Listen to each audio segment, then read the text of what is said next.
Ето я и най-любимата ми мажоретка. Защо просто не ме оставиш на мира? Не. А сега започва. Ами пробвай се.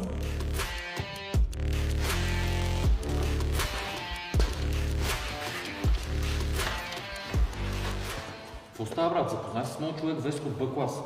Приятно ми и на мене. Ти какво правиш, братле? Гаджето ти ли гледаш? Да, човек, пак се правят. Дали? Леле, те ще се избият за тебе, брат. Тя ма отида да ги мачкаш. Не се занимавай с нея, няма смисъл.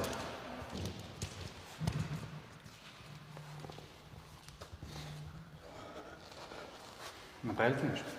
Не, тя нищо не може да ми направи. Айде, тръгвам. Айде. Чао, Лили.